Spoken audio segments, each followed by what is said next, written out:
अपनी स्क्रीन पर आप ये जो प्लास्टिक की थैली देख रहे हैं, ये कोई मामूली थैली नहीं है। इन थैलियों में एक महिला की लाश पड़ी है, वो भी कई टुकड़ों में। शरीर के कई टुकड़े किए गए और जिन थैलियों को आप देख रहे हैं उनमें महिला की बॉडी को समेटा गया है। जानकारी तो ये भी मिली है कि इस महिला के शरीर के कई टुकड़े तो मिले भी नहीं, जो मिले उन्हें इन थैलियों में बंद करके रखा गया। इतना जानने के बाद आपका दिमाग भन्ना गया होगा। ऐसा मेरे साथ भी हुआ था। जब मैं इस खबर को लिख रही थी तब बार बार जहन में श्रद्धा और आफताब वाली घटना ही चल रही थी। ऐसा लग रहा था जैसे श्रद्धा वाली घटना के बाद देश भर में इस तरह की वारदात ने एक अलग ही रफ्तार पकड़ ली है। खैर, ये मामला झारखंड के साहिबगंज जिले के बोरियो थाने इलाके का है। यहाँ एक सन की पति ने अपनी पत्नी की हत्या की और उसके बाद उसके 50 टुकड़े कर दिए, फिर उन टुकड़ों को अलग अलग इलाके में फेंक कर गायब हो गया। इस पूरे मामले का खुलासा तब हुआ जब एक व्यक्ति की नज़र महिला के कटे हुए बॉडी पार्ट्स पर पड़ी, जब उसे कुत्ते नोच नोच कर खा रहे थे। उस व्यक्ति ने फौरन पुलिस को जानकारी दी, जिसके बाद मौके पर पहुंची पुलिस ने बॉडी पार्ट्स को इकट्ठा किए और प्लास्टिक की थैली में जमा किया। अब इस मामले का दूसरा अध्याय भी जान लीजिए। वो इसलिए क्योंकि जिस व्यक्ति ने अपनी पत्नी की हत्या की थी वो अपनी ही पत्नी की गुमशुदगी की शिकायत लेकर थाने पहुंच गया था। दरअसल वो इस हत्या के मामले को दूसरा एंगल देना चाह रहा था, जिसमें पूरी तरह से वो फेल हो गया। तो हुआ कुछ यूं कि जैसे ही दिलदार अंसारी ने पुलिस के पास गुमशुदगी की रिपोर्ट लिखवाई, पुलिस को दिलदार के रवैये पर शक हुआ। उसके हाव भाव कुछ और कह रहे थे और उसके जुबान कुछ और। फिर पुलिस ने कड़ाई से पूछताछ की तो एक के बाद एक करके उसने सारे राज उगलने शुरू कर दिए। और यकीन मानिए, उन राज को बताने में मेरे रोंगटे खड़े हो रहे हैं। दिलदार ने बताया कि पुलिस ने काली थैलियों में जिस महिला के बॉडी पार्ट्स को जमा किए हैं वो उसकी पत्नी रूबिका पहाड़िया के हैं, जिसे उसने अपने मामा की मदद से 50 टुकड़े किए थे। इसके लिए बाकायदा उसने 20,000 रुपए की सुपारी भी दी थी। दिलदार ने बताया कि उसने रूबिका के साथ लव मैरिज किया था। 2 साल तक रिलेशनशिप में रहने के बाद उसने शादी की और फिर दिसंबर 2022 में उसकी हत्या कर दी। अब ऐसे में सवाल उठता है कि दिलदार अंसारी ने आखिर उसकी हत्या क्यों की?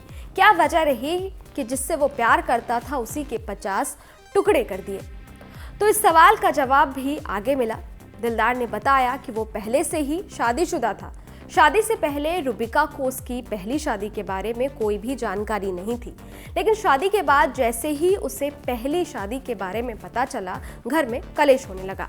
दोनों में अक्सर लड़ाइयाँ होने लगी, जिससे तंग आकर दिलदार ने रूबिका की हत्या कर दी। इस हत्या में दिलदार के घरवाले ने भी उसकी मदद की। पूछताछ में पता चला कि रूबिका और दिलदार की शादी से दोनों के घरवाले बिल्कुल भी खुश नहीं थे। एक तरफ रूबिका संथाली आदिवासी थी तो दूसरी तरफ दिलदार मुस्लिम। दोनों के ही घरवाले आपस में झगड़ते थे और इन दोनों की भी खूब लड़ाइयाँ होती थी। वहीं दूसरी तरफ पहली शादी की जानकारी बाहर आने के बाद दिलदार को ये डर था कि कहीं रूबिका पुलिस के पास ना चली जाए और उसकी पोल ना खुल जाए। पुलिस से बचने के लिए दिलदार ने अपने घरवालों के साथ मिलकर रूबिका की हत्या की प्लानिंग की। इसके लिए बाकायदा दिलदार ने अपने मामा मोइनुल हक से मदद ली।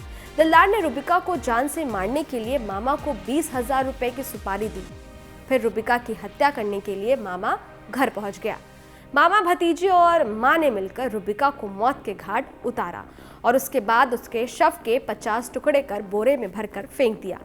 लेकिन कहते हैं ना, कातिल कितना भी शातिर क्यों ना हो, पुलिस के शिकंजे में आ ही जाता है।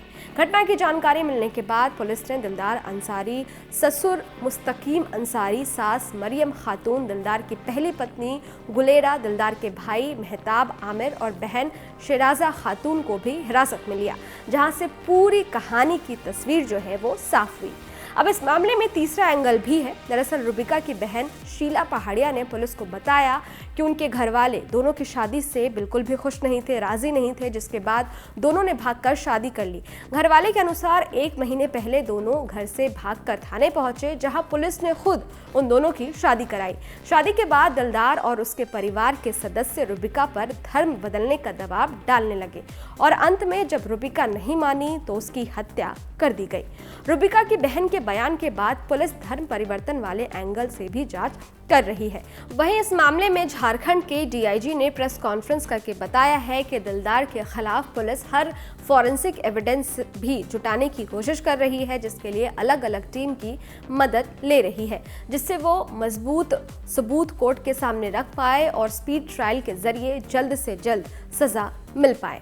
खैर, इस वीडियो पर आप क्या सोचते हैं हमें कमेंट बॉक्स में लिखकर ज़रूर बताएं। साथ ही अगर आपने हमारे YouTube चैनल को सब्सक्राइब नहीं किया है तो फ़ौरन कर लें ताकि हर न्यूज़ अपडेट सबसे पहले आप तक पहुंचे। डिटेल स्टोरी के लिए आप हमारी वेबसाइट newsnationtv.com पर भी विजिट कर सकते हैं। शुक्रिया।